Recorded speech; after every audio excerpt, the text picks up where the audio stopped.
Dita e dytë e rinumërimit të votave të hedhura në mbi 1000 qendra votimi në Tiranë ka sjell pak ndryshime në rezultat. Madje si Partia Demokratike që ka bërë ankimim, ashtu edhe Partia Socialiste kanë rezultuar me vota tepër, por të papërfillshme.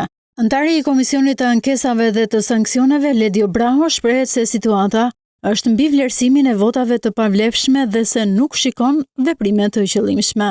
Por te Tirana deri tani nuk mund të them sepse nuk kemi një informacion tjetër.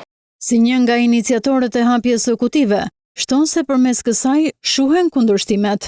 Keni parë që transparenca ka qenë nivele maksimale, përveç transparencës që bëhet këtu, çdo tavolinë është transmetohet online.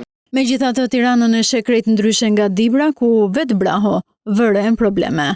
Një nga arsyet që ne mendojmë se aty kishte vend për pavlefshmëri, ishte ndryshimi i votave nga numri i fletëve të votimit, nga numërimi për subjektet tek hapja që u bën KQZ, që fletët dukeshin që nuk ishin të njëjta, pra kishte ndryshime regjistrimi me video me fletët që ishin kuti.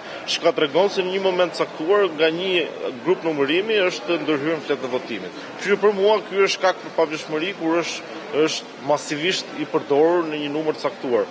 Përplasje parashikohen për Elbasanin, ku si Partia Socialiste dhe Partia Demokratike kanë mendime të ndryshme. Në varësi të argumenteve që ato do sjellin, me sa kuptova, kishte disa mospërputhje në shumë nga qendrat e votimit, pra mospërputhje me fletë të gjendra kuti me ato të përdorura, apo me fletë votimi që ishin pa vula, dhe patjetër që kjo është diçka që duhet trajtuar dhe duhet trajtuar me kujdes.